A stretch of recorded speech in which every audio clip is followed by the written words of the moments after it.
every weekend. But there's always something else. Or we're just tired, and sometimes when you have free time, you don't want to fill it. That's what I've learned. So,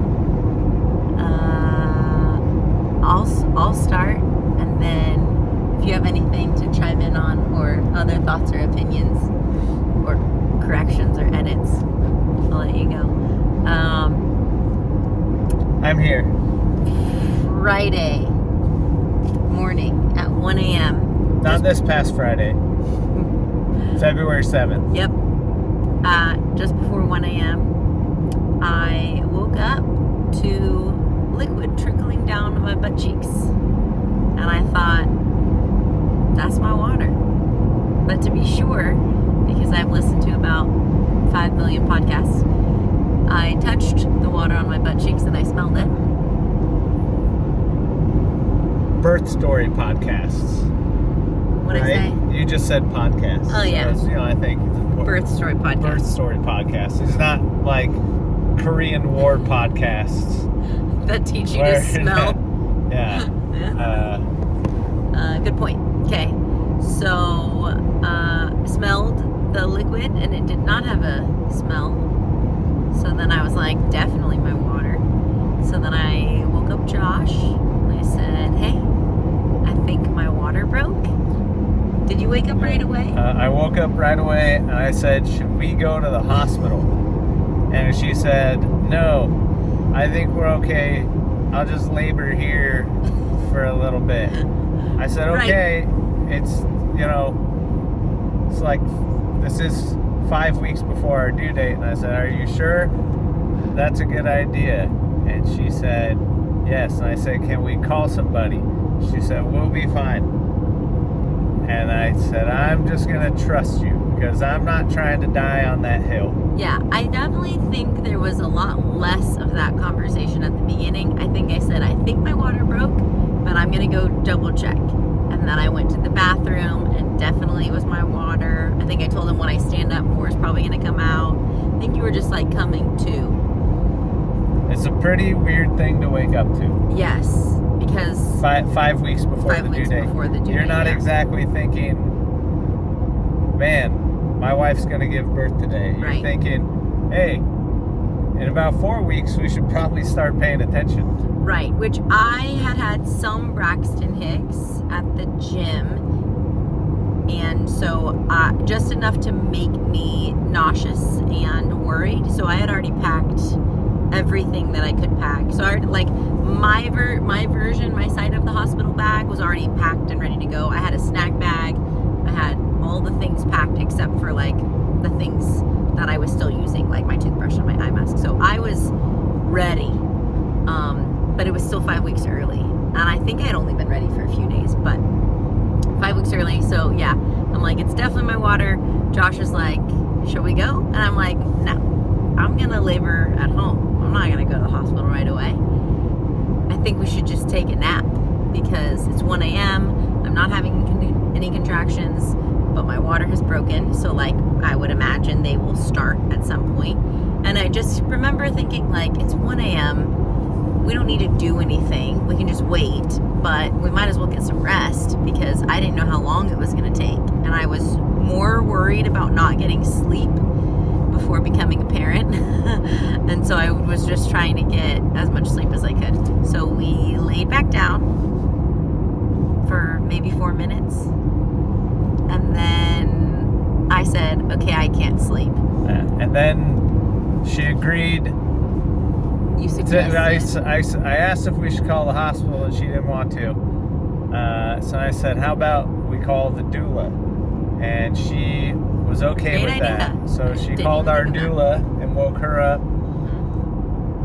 And she was really great about it because it's her fucking job to be great about stuff like that. So good value for the money. And she said, hey, it's 5 weeks early. Your water, since your water broke, there's a higher risk of infection. So you should go to the hospital.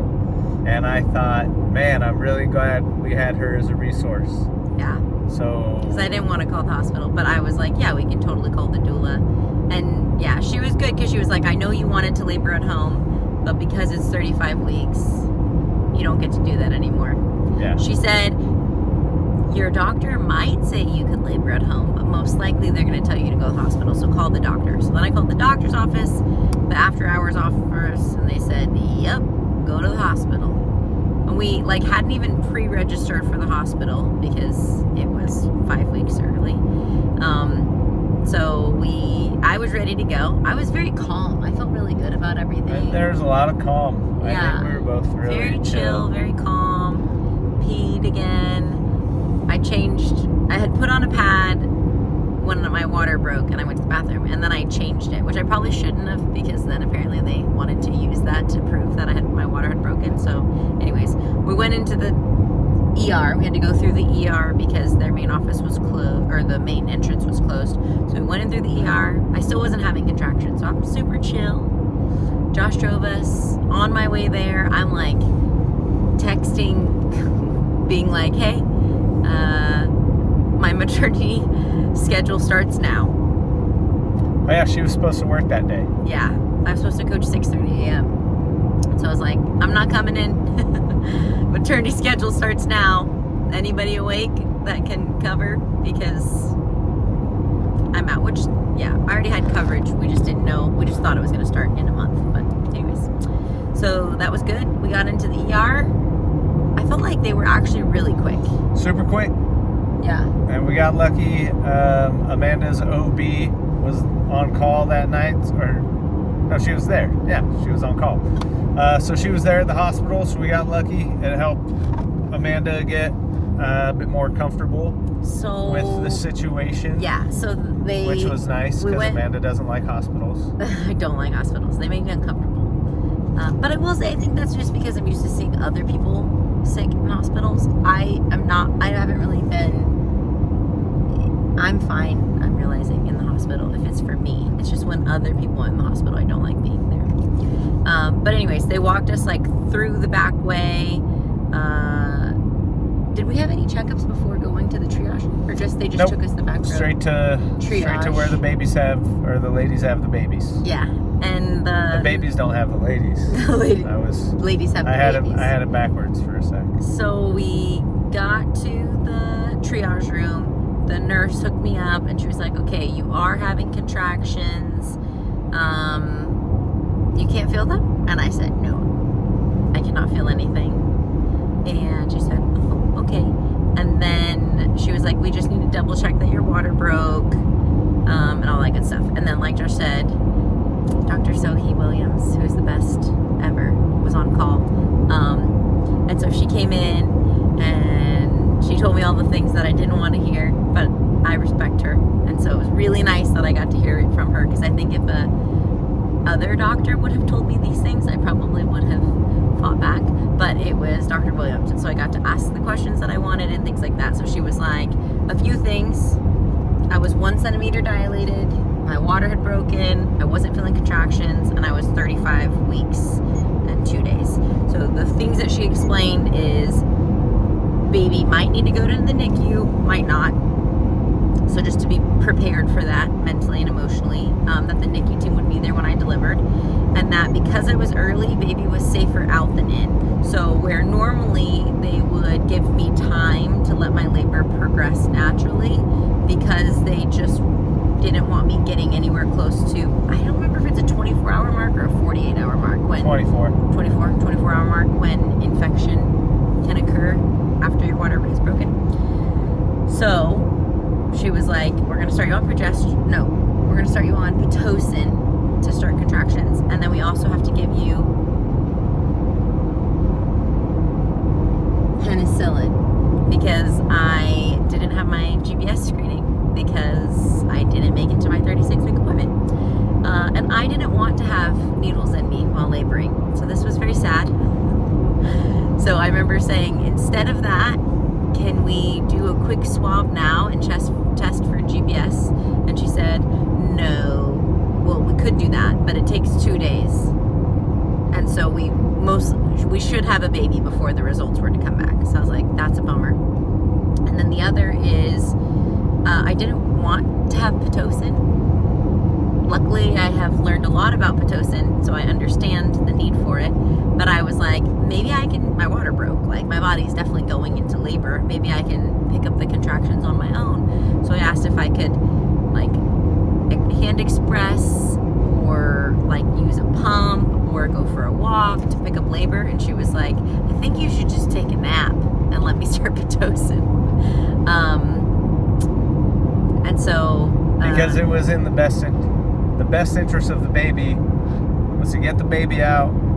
Pitocin helps progress labor a little more quicker when you supplement it with that. And we needed that baby to come out to mitigate against the risk of infection. Yes. So, you know, it was the doctors, it's like they know what the fuck is up. Yes. So I had asked all my questions and she gave me all of her answers. And luckily she, you know, respects me and is very gentle with me, but she told me all the things that needed to happen. And then she left, and then I cried because I was like, I don't want to labor with needles in me, and I think I needed a little bit of a release because, you know, everything was happening. But Josh was very kind, and it also just, like, it felt slow in a good way. And so after that happened, then we were led to our room to actually be, like, checked in. Yeah, that whole process that Amanda mostly described, that was like an hour and a half or 2 hours of life. Yeah. So then we got into our room and our birthing room. Our birthing room, and then, like, the nurse just started doing intake stuff, and I feel like that took a bit. I feel like I remember seeing, like, a 4 a.m. on a clock somewhere. And then I think we can't order breakfast till what, 5 or 6? We had a little nap time before we took a nap. Breakfast. And I had, like, a bag of tools to use, like different smells and all of the things. But when we went to take our nap, I just remember not for breakfast. The tools and smells were to make the labor more comfortable. Yeah. They weren't breakfast tools. No. Oh, it was an interesting transition. Oh, I understood what I was saying. Yes. So, tools for labor, but we didn't get to that. Anyways, so when we were taking our nap, I remember I didn't want to smell the hospital when taking our nap, so I asked Josh for his t-shirt, and so I put that around a pillow, so I was able to smell him even though we were in the hospital. And I put on, like, my headphones and was listening to hypnobirthing stuff for a little bit. And I don't know that I fell asleep, but I definitely rested. It was definitely relaxing. I might have dozed off a little bit. They started me on Pitocin. They started me on the penicillin. And all that was fine. I thought it was going to be a lot worse or a lot more uncomfortable, and I was surprised. I was very happy. My only experience really with needles and stuff is, like, giving blood, and it was not like that at all. So it was great.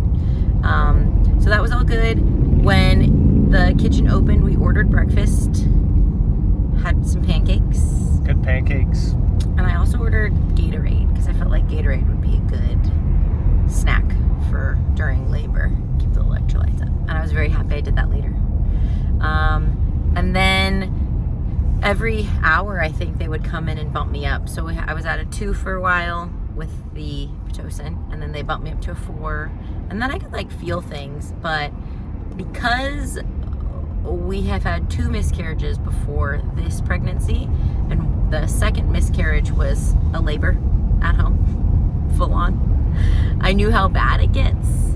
And so when they were asking me, like, is it painful? I'm like, well, my contractions are not great. They don't feel good. But, like, I know how bad it's going to get. And so it's nowhere near how bad it's going to get. So, like, my pain tolerance or my pain scale is very different after that second miscarriage. And so I was like, I am nowhere near a 10 because I know the 10 that exists. And so, yeah, so they bumped it up to a 6. And then once we got to a 6, my body took over and picked up very much. And then I was like, whoa, these contractions are hard. I was breathing through them, And then I told Josh I needed the TENS unit, which is like, So this was at when her contractions started getting hard. It was like 9:30 or 10 a.m. Oh yeah, so before that, we had talked with the doula again. I think Josh is an attorney, and one of his clients called. Remember Frank calling? Yeah, I took a call. It was so fun. He offered to bring us food. It was so sweet. Yeah. And then, so we labored, called the doula. She was like, you guys are good. I think we were all thinking it was going to be a long time. And so she was like, and I think she was dropping her kid off at school and she had another appointment. And I think the 7th was the due date of her February doula person. So we were supposed to be her March clients because that's when his due date was. And she had February clients. And so I think she ended up telling me actually later on that we had our baby on their due date and they had their baby very similar to our due date. So she went late and I went early, which is pretty funny. But anyways, she had other clients that were supposed to be going into labor on that day that did not. So where were we? So got the TENS unit attached to my back, which helped so much. But I remember thinking, like, of all my tools for labor, that was like the last tool. And so I was a little nervous that it was 9 a.m. and I was using my last resort tool because I had skipped like the fragrance and the comb, like a birthing comb that you can use in your hand, and I had this thing to massage my jaw, and I had made 3 different birthing playlists that I just never turned on because I didn't care about music. Yeah, I was very concerned at that point that it was going to be really hard, and I was very nervous that I wasn't going to get sleep that night. I just kept thinking like, oh my gosh, I'm going to have to go through labor without getting any sleep. So then I was just on my side. I had to poop or pee, like, how often would you say? Frequently. Like every 20 minutes? Yeah, so when she'd have to poop or pee, she'd have to give me a warning so I could help her get her IVs, her IV lines untangled, and I walked the IV stand over with her to the bathroom so she could do her thing. Unplug it from the wall. Yeah, and then we'd, repeat. We probably went through that process, I don't know, 15 times, maybe more. And it was like... And she was in pain all the time, too, once the contractions started to get bad, like I said, after 10 or so. And as it got closer to the baby coming, her contractions got more intense. And I was also operating the TENS unit, so when she wasn't having a contraction, kept it low. But then when she felt a contraction coming, she would give me a heads up so I could turn up the... I think the most I ever said was K. Yeah, turn up the intensity of the TENS unit to distract her from the pain of the contractions. And if I... Contractions. So I'm distracted by the fact that I'm driving. So if I was like doing something with her IVs or doing something, or if like, let's say I had to go to the bathroom, if I wasn't there to bump up the TENS unit to distract her from the pain of the contractions, she would puke from the pain. After the contraction. Because she wanted to go through this with no epidural, which I fully support, and she's like the toughest human being alive. So it's tough to see your person in pain, but also, that's what she wanted, and I knew she could handle it. So that was exciting times. Yeah, I think the process of going poop or pee was so long because it'd be like, okay, I gotta poop again, and he'd like unplug it, get all the cords, and then we'd start to walk, and then I'd say, okay, I'm having a contraction, and then we'd freeze, and he'd bump up the TENS machine, and I'd breathe, and I'd do crazy things, and then when it was over, I'd be like, okay, and then he'd pull it back down, and then we'd finish walking to the bathroom, and then I'd sit, and I'd pee or poop, and then I'd wipe, and then I'd have another contraction, and we'd do the whole process again, and then I'd have to go wash my hands, and then we'd go from the washing hand station back to the bed, and then 5 minutes later, I gotta poop again. So it was like, so a lot, and it was, the TENS machine helped me so much, but he had to do it like right away. And so even if he would get to the TENS unit, but it was after my contraction had started to pick up, I was also trying to like play with, because contractions come in like this wave, and so I was trying to figure out like when I needed the help, so that I was trying to gaslight myself of being like, only use as much help as you need, because it's going to get harder and you want to be able to get more help later. So I was trying to use the TENS machine as little as possible, so that when it got harder I could use it longer. I don't know if that actually makes sense, but in my mind it made sense that I needed to use it a little bit so that I could use it more when things got harder. And so I think I played with that line sometimes a little too much, or he would be plugging in my IV line, my pole IV, whatever it is, machine, and so then my contraction would start, and I'd say okay, and it would take him 5 seconds to get there. Absolutely ridiculous. And because of that, if it was late assisting me, the second that my contraction was done, I was puking. And so I think I probably puked, a total of like 5 times, something like that. Yeah, so this went on for a few hours, and then the doula got there. No, wait. What? Then you said my TENS unit was dying. Oh yeah. So I looked at it wrong. So, but that was short-lived. He said, I think the TENS unit is dying, and I freaked out. But he was like, hey, it's okay. You want to get in the bathtub? And I was like, yeah, I do want to get in the bathtub. So he was like, okay, I'm going to plug in the TENS unit while you're in the bath. And then that way when you get out of the bath, it'll be charged when you use it again. And I was like, okay, thank you. And so then he called the nurse, and she got the bath ready. And then I was like, I'm afraid to have a contraction without the TENS unit and not in the bathtub. And so Josh was like, got you. We're going to stand right by the bathtub, and as soon as your contraction's over, I'm going to rip off these patches and have you hop in the bathtub so that no time passes, so that you don't have to have a contraction without the TENS unit and also not in the bathtub. So that made me feel good. So I got in the bath, and it's like a normal bathtub. My stomach is like not in it all the way.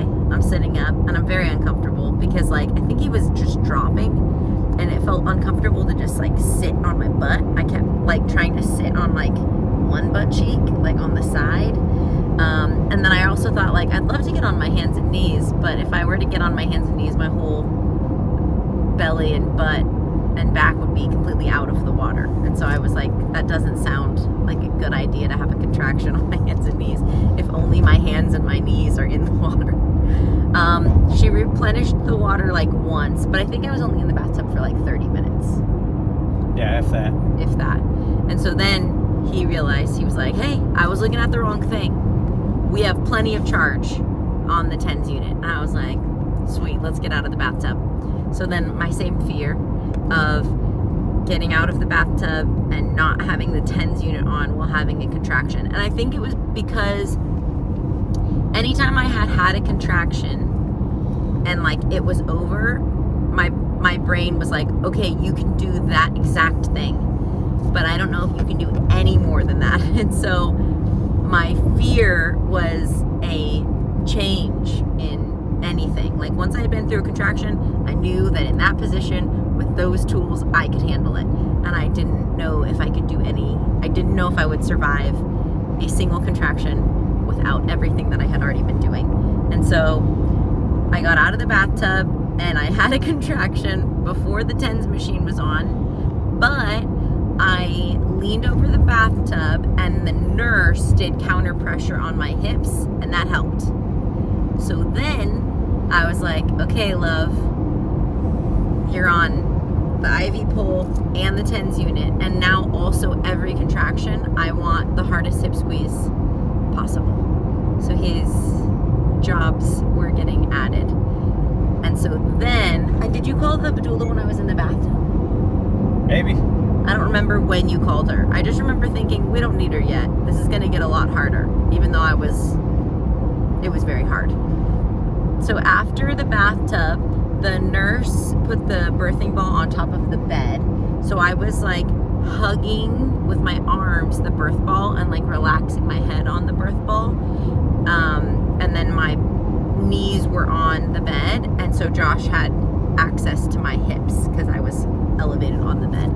And so then we did contractions like that, and they were getting really hard. Once I got out of the bathtub and on the bed, I was definitely hitting transition, and it felt really hard, and I felt really tired. And I remember thinking, like, I just need as much rest as possible in between these contractions. And I started crying, and so you kept giving me like tissue or a puke bag, depending on which one I needed in that moment, whether I was crying or puking.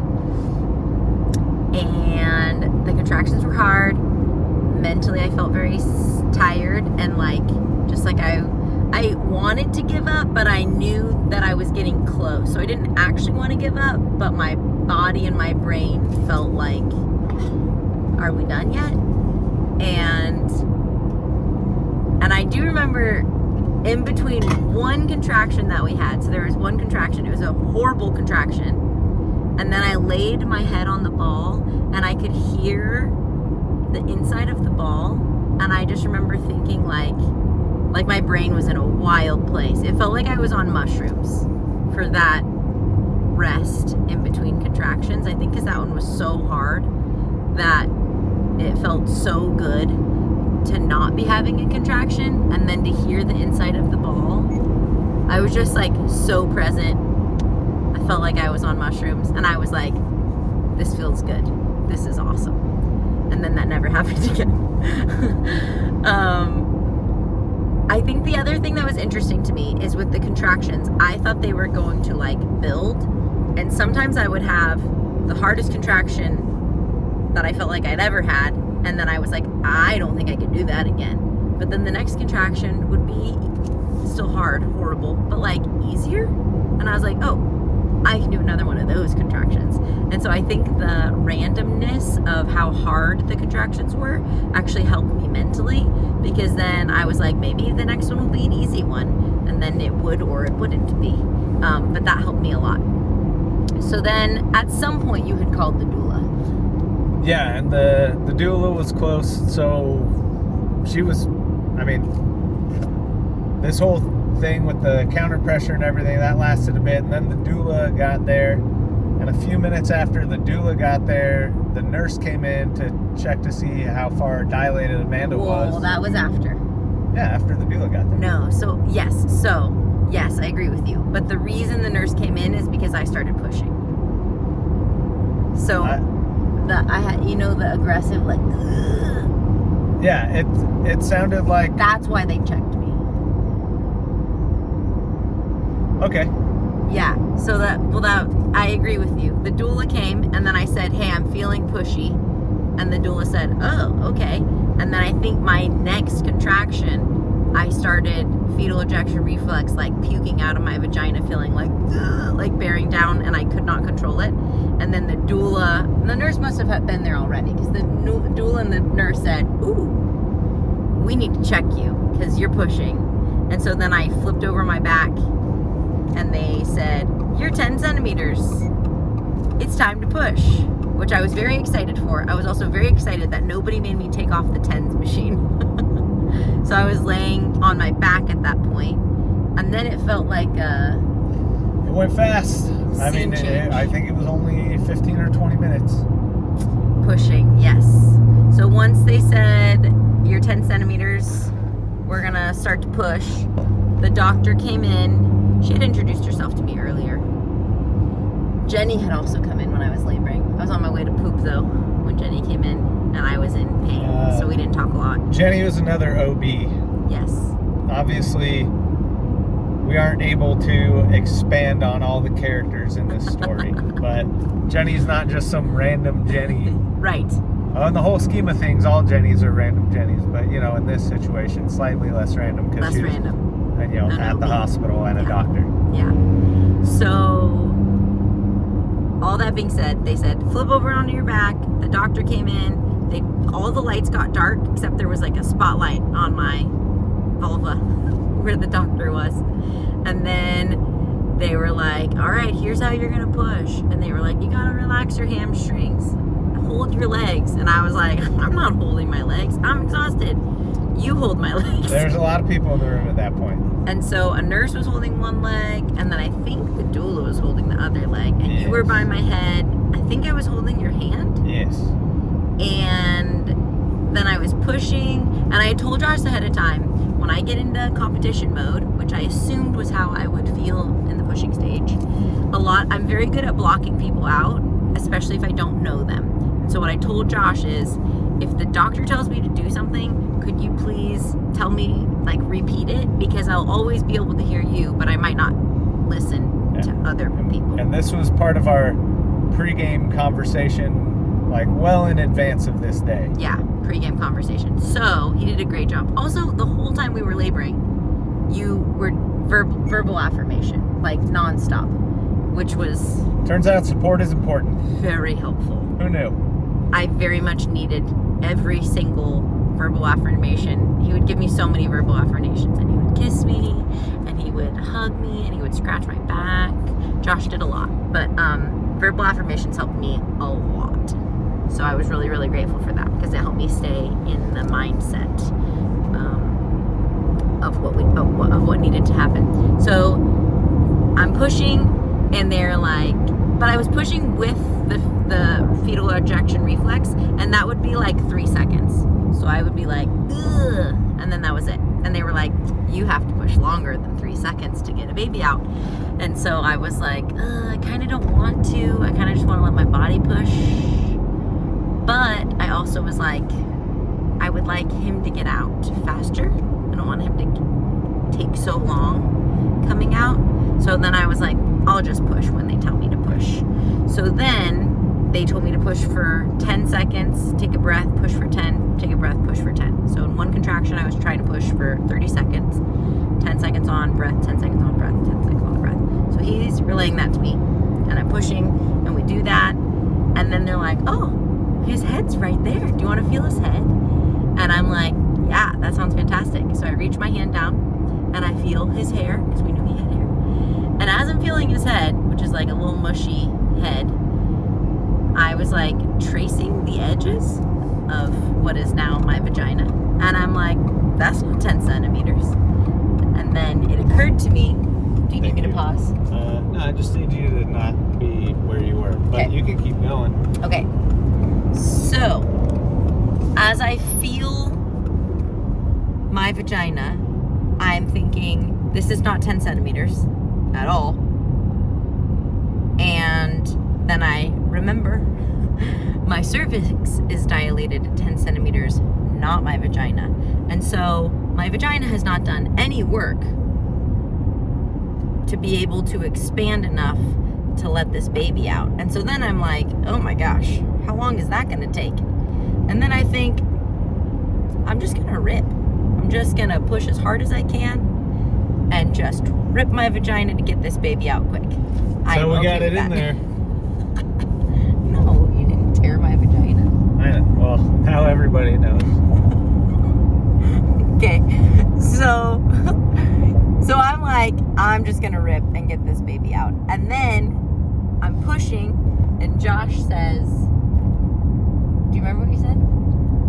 It's something like, if you keep pushing, we can get him out. Like, I can see his head. Yeah, like I think it was like, his head's halfway out. If you push as hard as you can, you will get him out in this push. And I was like, yeah, that was fantastic. Because I was like, I don't know how long I'm going to push. I'm trying to like figure out what energy I need, like if I'm supposed to save any energy. And Josh was like, you can be done in this contraction if you full send. And I was like, I will full send. I will full send. I will push as hard as I can. I will willingly rip my vagina to get this child out of me ASAP. So I did. I pushed as hard as I can, and he came out.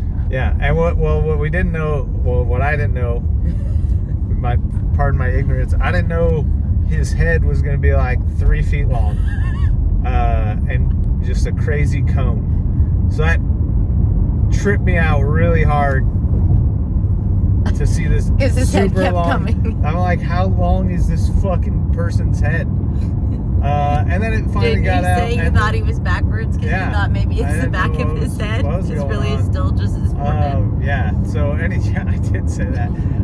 Yeah, but then he came out and he was crying right away. Did he come out all in one push, or was it like a head? Yeah, no, it was all one push. And then a body. Yeah, head and a body, all at once. Yeah, and then he was crying right away, and he was all purple face and super ugly. He wasn't ugly. He was so cute. Beautiful and ugly at the same time. He had pouty, grumpy face. Yeah, it was really funny. And the doula. I was crying. Yeah. I was crying. It was a very powerful experience. Josh was crying. I was not crying. I had already cried. Yeah. So. Yeah, I was happy to see our son, but also seeing, my person in pain. That's hard. Mm-hmm. But also appreciating everything she's done to prepare and everything she was doing in that moment. So it's powerful. And if you gotta be present for that. It's pretty incredible. But yeah, then he got set on Amanda's chest and the doula, I think, gave you my phone and said take a picture. Yeah. So I got to take some pictures. So Josh has a picture like right after he came out. He's like not even high on my chest. He was like on my belly. I think the cord was not as long because he couldn't get all the way up. He was thick cord, super thick cord, thick cord, which was great. The doctor was like, "That's a thick cord," and I said, "Thank you so much. I work out." So he had a very thick placenta cord. Umbilical cord. Oh, thank you. Umbilical cord.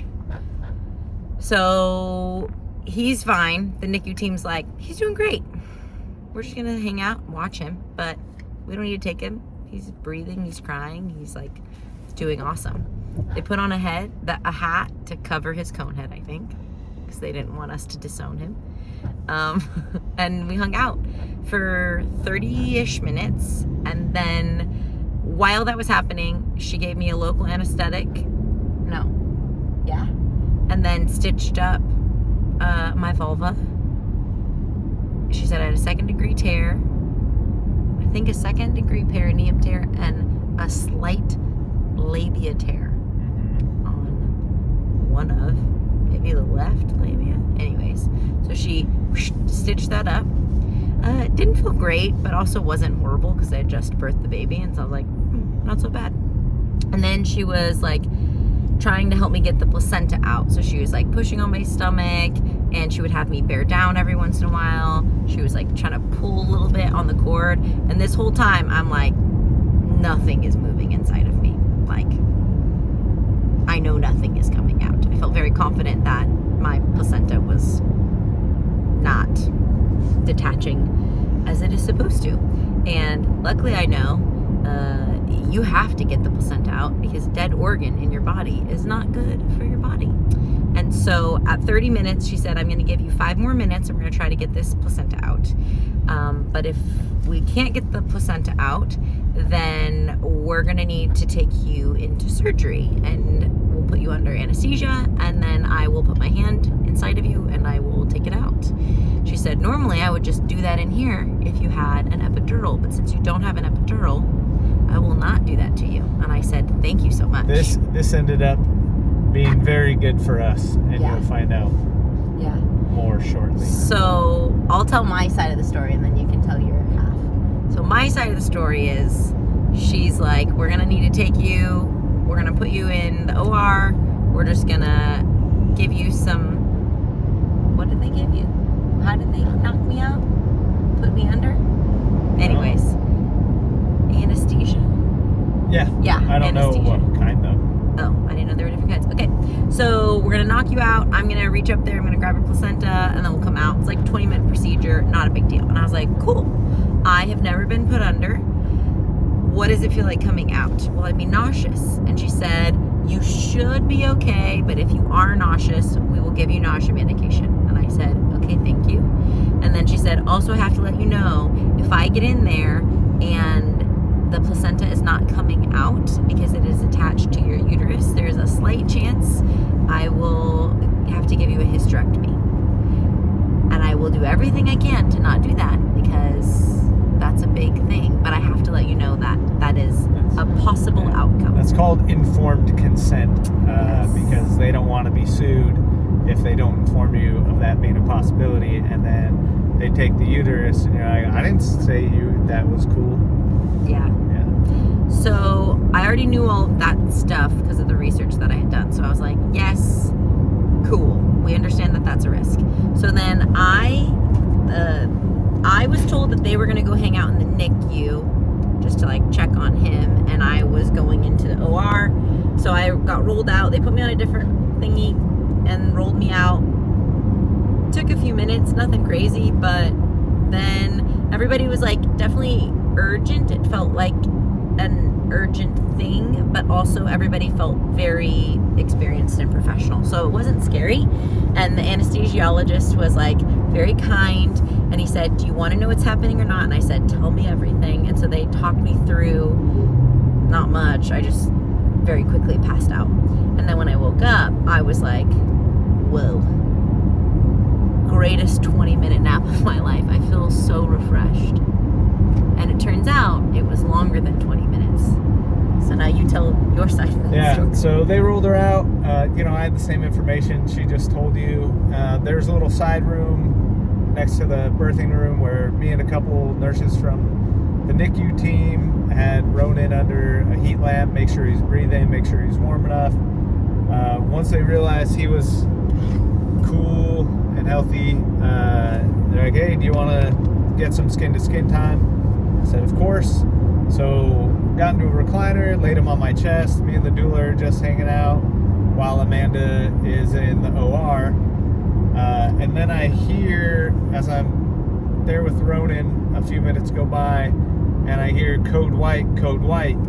I assumed that was something bad.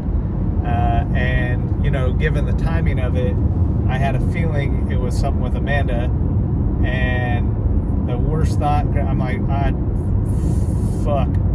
I'm going to be a single dad, and this is the worst. But then I reminded myself, Ronen's going to feel whatever energy I have. And so I needed to bring myself back into the present moment. Obviously acknowledging possibility, but also believing that everything was going to be all right and focusing on that outcome instead. So, stayed really calm, very fortunate for that. The doula being there was helpful. And then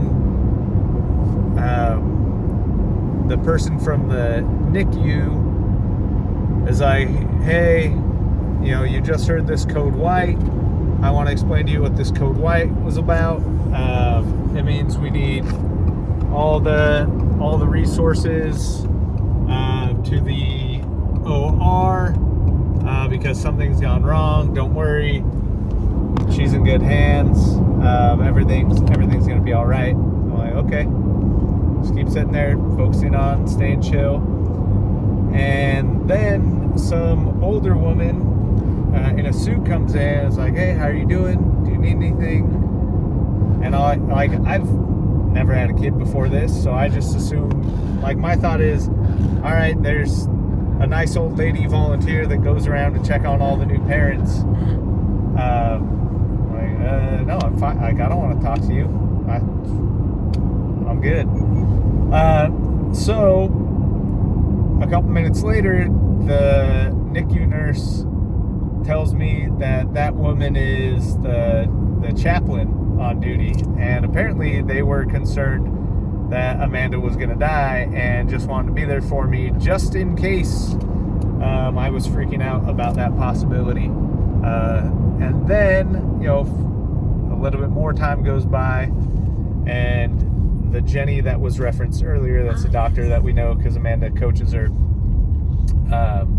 she came in and she goes over the whole thing with the code white again.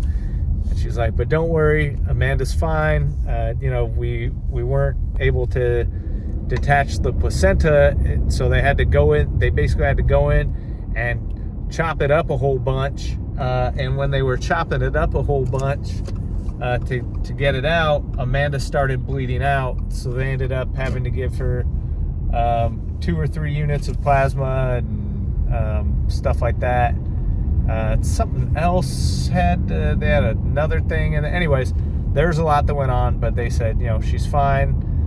She'll be awake in a little while, and we'll take you to see her in a few minutes. But it was quite the test of my personal ability to stay present and accept what I could not control, but also a really incredible opportunity to be with Ronen in the first early moments of his life. And I basically had my own golden hour, which it'd be cool if every father got that. It was really special, but also, to give him good energy when I think, had I not been able to reflect on my life experiences, I think a more common thing to do would have been freaking the fuck out. So I got lucky. I've been through enough trauma in my life to where I realized freaking out wasn't going to help me, and it definitely wasn't going to help our newborn son. And everything ended up being great. Amanda was healthy and well taken care of. So, question is, because you had like an hour with him, but you also fed him. Oh, I fed him this little, like a couple milliliters of donor breast milk. So was that after you knew I was okay? And I was just like recovering? Did you do like feeding him and stuff, or was that before? I don't remember, but it was through like a little syringe thing. Yeah. Finger fit. Yeah, and that too. I can't remember the timeline on that. There's pictures of that. It's super cute. So Josh was the first person to feed Ronen. Yeah. Which I love. Donor milk. Yeah. And then, Amanda was alive and it was great. And then we went and saw her in the recovery room. Yes. So then when I woke up, they were like, how are you? And I was like, fantastic. Thank you so much for that 20-minute nap. And they were like, so longer than 20 minutes. And then they listed and told me everything that happened with him. So I had a catheter in. I had a thing called a JADA in. And I had a few units. And I think that was it. So coming out, they were like, you're good? And I was like, yeah, thanks for saving my life. I don't know. I can't freak out about almost dying because it didn't happen. And I know the outcome already. So I feel pretty grateful. So thank you. And they were like, oh, okay, cool.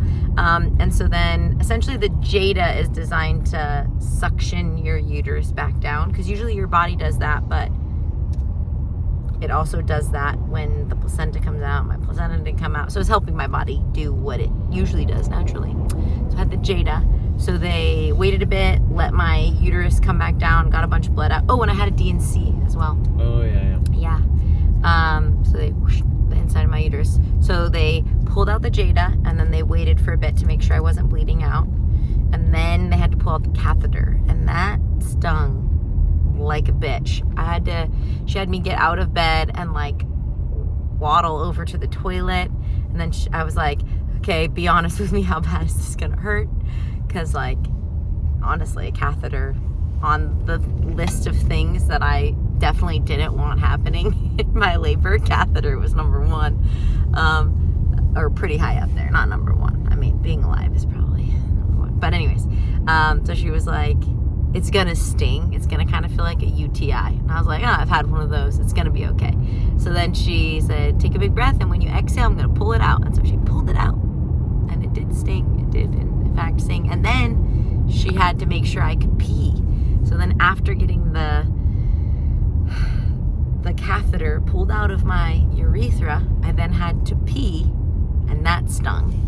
That was very unpleasant. But I was also like still feeling like a little loopy, like a little high, but not like uncontrolled high, just like relaxed high, I guess would be the best way of putting it.